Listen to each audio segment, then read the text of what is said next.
Really long story. Had to get it out. I, 52 male, lost first wife 10 years ago. At the time, I had two daughters, now 21 and 24. Life went on after about 3 years. I met current wife, 38 years old. Met innocently enough. Basically kept bumping into her at various places around town. Never really talked. Sometimes made eye contact. We would point at each other at distance and just smile. Then one day, at the mechanic shop, while I was getting my car worked on, she walked into the waiting room, while hers was being worked on as well. So, we finally had a conversation. We went across the street to get real coffee, as the service center was bad. We talked about an hour. Then I was paged that my car was done. I asked her if she would like to do lunch one day to continue talking. We exchanged number and a date to meet up. We dated 2 years, then married. She had two boys, now 10 and 14. They moved into my house. Prior to that, they had been living with her parents for 3 years. My girls loved her, not as a stepmom, but as a big sister. Although having another adult in the house with two teenage girls was a blessing. Life is grand. I love those boys as if they were my own. I want to adopt them when they can make decisions on their own. The little one calls me dad. The oldest felt it was awkward. I told him to call me what he felt comfortable. My first name. The girls called her by her name. Wife is a stay-at-home mom. We decide until kids were adjusted. Now she doesn't want to work, but does volunteer at school lunch and other things. Daughter 1 goes off to college. Is now graduated. The younger daughter graduated this past morning. We're moving the rest of her things this weekend. I was told her ex abandoned them about the time baby number 2 came along, and has been no contact since. Her mom is very nice, but her dad holds me at arm's length. He's an alpha dog. I don't think he wanted anyone taking care of his daughter and only child, and grandkids. He would berate me because I was too old, not much younger than them. This would be any time I was around them. I am non-confrontational, so I told my wife I would just stay away from them. I did encourage her to continue her relationship with them, as they only live a couple of blocks away. February this year, her ex reappears. Want to be in their lives. He is sketchy at best. I cannot refuse this. He start coming around often. I set a boundary that he comes on weekends as not to interfere with school, and we can control his visitation somewhat. He comes mostly on weekends, but really spend little time alone with the kids, as I will try to give him space. I asked my wife if he made any child support payments while he was gone. She said no. I suggested to her to talk to him about getting caught up on whatever he owes and to ask about signing over rights so I could adopt. She said she would talk to him. First part of March, our sex life start to dive. You know where I'm going with this, right? But I am oblivious. I mentioned this to wife. She made the usual excuses. I noticed little things around the house are different. My favorite snacks are gone, missing a few beers. I'm not a big drinker, just every once in a while then. But the big one was I could smell what I thought was weed. I asked wife if she was smoking, as we don't. She hasn't. I thought the 14-year-old was. Suggested we talk to him. She said she would handle it. About 2 weeks ago, my 14-year-old stepson asked me if I love mom. I said yes, thinking he has a girlfriend. Time to talk, right? He says that we always sat together and were touching each other some way or another. This made him feel good. He asked if mom loves his dad. I responded that sure, on some level she does. Why asking? He replies that they're always looking at each other, talking and touching, and he is over all the time. I asked what he meant by all the time. He said almost every day when they get home from school, he's there and he leaves when they come home. That weekend, I'm in the living room. He's over for visitation. He comes in and sits across from me with a beer. I look up from my reading and tells him to help himself to a beer. He says nothing. I asked why isn't he with the kids. I could hear laughing coming from the family room. He said he might go in a little bit. I tell him I will not drink in front of the kids. I wait until they go to bed. He says nothing. Then he states, "You know I'm only here for her." I said, "What does that mean? You're talking about my wife?" He says technically not divorce. He never signed the papers, so she's his wife. I know a judge signed off on divorce because he could not be found. That's why it took longer to divorce. I finally asked the child support since I never heard back. He just looked at me and said he was caught up. Paid her 15 grand in cash. What the F? I asked him if she talked to him about giving up rights. He said she never asked. He asked what it would be worth to me. I said, "You got to be kidding. You would sell your kids?" Before he could answer, I told him to leave. The next day, this past Sunday, the kids were at grandma and grandpa's with wife. I bought and installed a camera. I put it on top of the TV. Very small. It has a view of the front door and living room. Motion activated. Nothing unusual until Wednesday about 10 a.m. I get alert on phone when the camera activates. So I'm at work. I get a notice. Figure it's wife cleaning up. I looked anyways. He comes back. She lets him in. They kiss. Long.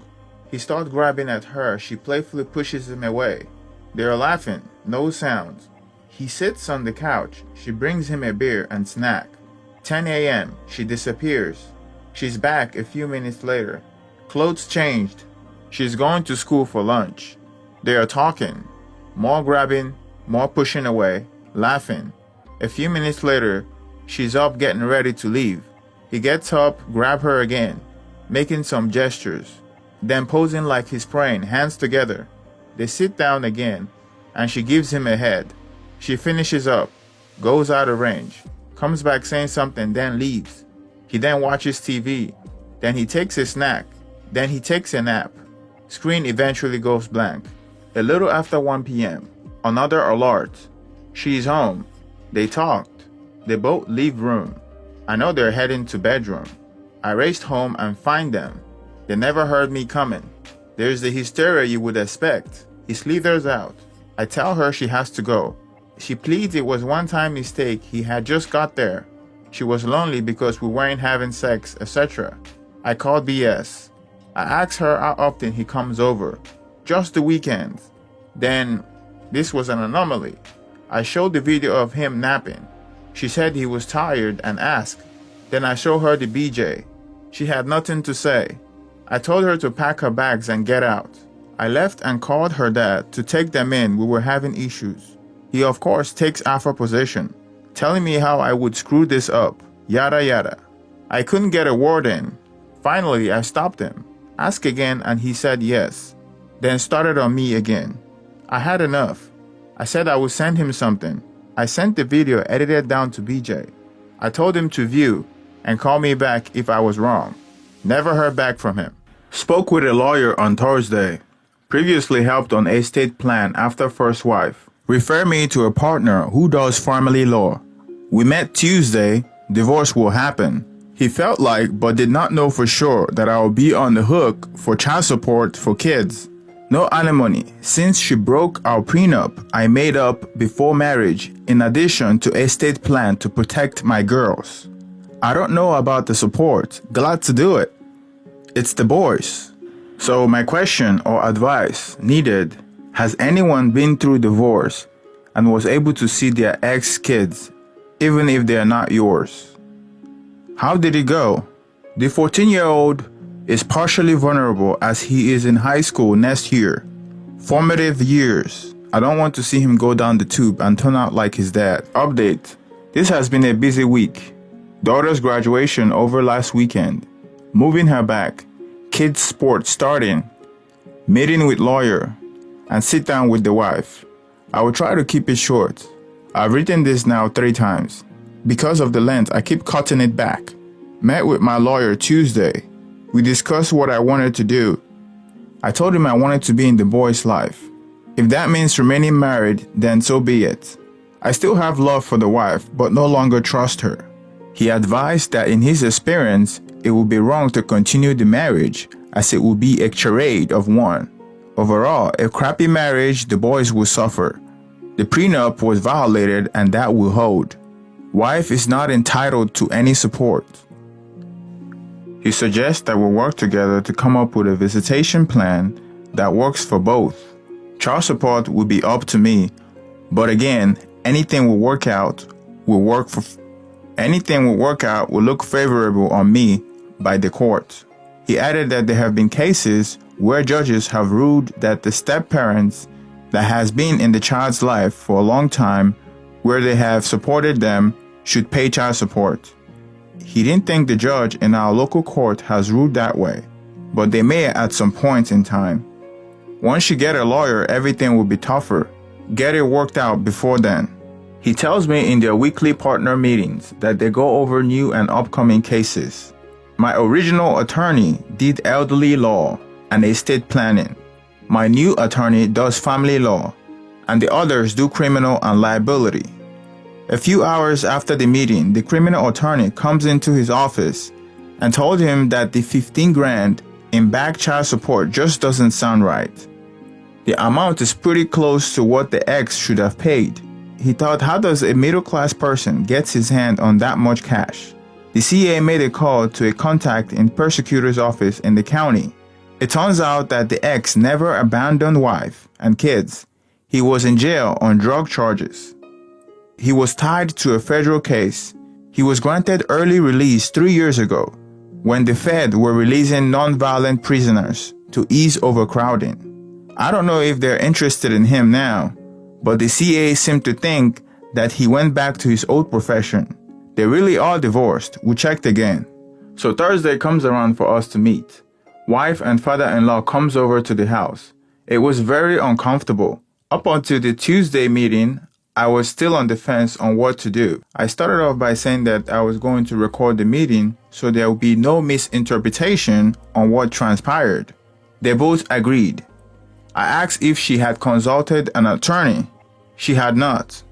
I advised her to get one because there will be a divorce. The statement took the air out of the room. Wife asked if we could speak alone for a couple of minutes before we continued. I agreed. She asked father-in-law to give us space. She started to apologize. I cut her off. I did not want excuses.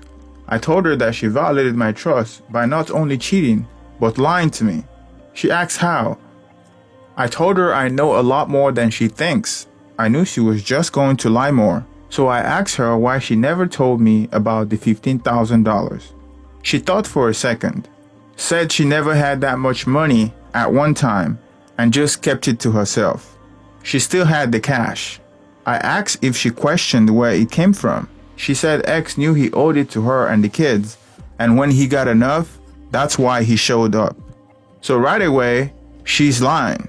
I told her I knew the deep dark family secrets. S was in jail. I asked where he has been for the last 3 years since release. Had she met up with him? She was shocked, I knew. By the look on her face, he was out for 3 years, and she told me she did not know. He contacted her by the end of January. We discussed the fact that her ex wanted to sell me the boys for his vacating parenting rights.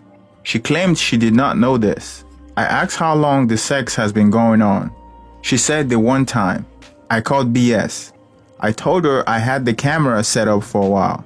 I showed her a clip where she was actually dusting the TV and never noticed the camera on top. It wasn't big, but it was very obvious. Note, I only had the camera a few days, but what the hell, I just went with it. She thought it was part of a video game system. She then admitted it started in March. 2 full months. So she told me another lie. At this point, we called father-in-law back. I was done with the lies. We then get into what I want. The boys. At this point, we were recording. They both objected, but we eventually come to the agreement. The boys can come over whenever, but they stay with her. I will stay in the life and provide what I feel is appropriate. I expected her to return to work, not to expect me to support her. I reminded her of the prenup and she violated it. I said she cannot work the boys to ask me for things, because they will be honest with me when I ask if they were put up to get something from me. I did say that I knew eventually that she would have another man in her life, considering her age, and that I would not cause any issue once I felt she had the best interest of the boys.